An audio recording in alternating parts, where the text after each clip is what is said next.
శ్రీ గురుభ్యో నమః. 4:29. ఓం అపానే జుహ్వతి ప్రాణం ప్రాణే అపానం తథా పరే ప్రాణాపానగతిరుద్ధ్వా ప్రాణాయామ పరాయణాః. ముందుగా పదపదానికి అర్థం తెలుసుకుందాం. అపానే అపాన వాయువులో, జుహ్వతి హోమం చేస్తారు. ప్రాణ అంటే శ్వాస, లోపలికి వచ్చే వాయువు. ప్రాణే ప్రాణవాయువులో, అపానః శ్వాస విడిచే వాయువును, తథా అపరే అలాగే మరికొందరు ప్రాణ అపాన గతి లోపలకు బయటకు వెళ్ళే శ్వాసల గమనం, రుద్ధ్వా నియంత్రించి, ప్రాణాయామ పరాయణాః ప్రాణాయామాన్ని ప్రధాన సాధనగా చేస్తారు. తాత్పర్యం ఏమిటంటే, కొంతమంది యోగులు శ్వాసను శ్వాసలో, నిశ్వాసను నిశ్వాసలో అర్పిస్తూ శ్వాస నియంత్రణ ద్వారానే యజ్ఞాన్ని ఆచరిస్తారు. దీని ఇన్నర్ మీనింగ్ ఏమంటే, అపానం అంటే మనము లోపలికి తీసుకునే శ్వాసలో, ప్రాణం అంటే బయటకు విడిచిపెట్టే గాలిని హోమం చేస్తారు.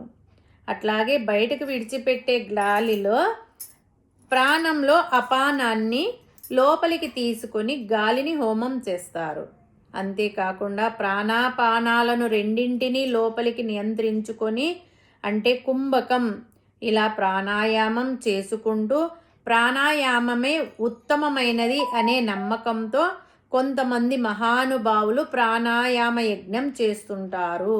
ఇది కూడా సర్వోత్తమమైన యజ్ఞాలలో ఒక యజ్ఞమే అని పరమాత్మ అంటున్నారు. ఇంకా ఏమంటున్నారంటే, అష్టాంగ యోగములలో ప్రాణాయామం 4వది. మన శరీరం ఆరోగ్యంగా ఉండడానికి, ఎక్కువ కాలం జీవించడానికి, మనస్సు నిలకడగా ఉండడానికి దోహదపడేది ప్రాణాయామం. ఈ ప్రాణాయామం వలన శరీరంలో అంతర్గతంగా నిద్రాణంగా ఉన్న అపరిమితమైన శక్తి మేల్కొంటుంది.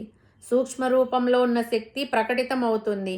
మానవుడిని ఉత్తేజితుడిని చేస్తుంది, ఏకాగ్రతను పెంపొందిస్తుంది. ఈ ప్రాణాయామంలో 3 రకాలు: పూరకం, కుంభకం, రేచకం.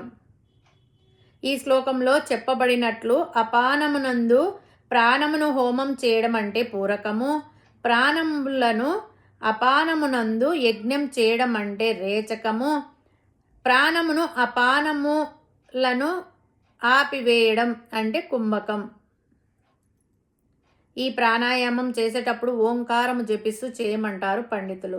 అప్పుడు మనం చేసే ప్రాణాయామం దైవీ భావంను సంతరించుకుంటుంది. లేకపోతే ప్రాణాయామం కూడా యాంత్రికంగా మారిపోతుంది. ఈ ప్రాణాయామం వలన మనస్సు చంచలత్వమును మాని నిశ్చలంగా ఉంటుంది. ప్రాణములు మన శరీరంలోనే ఉంటాయి, మనస్సు బయట సంచరిస్తూ ఉంటుంది.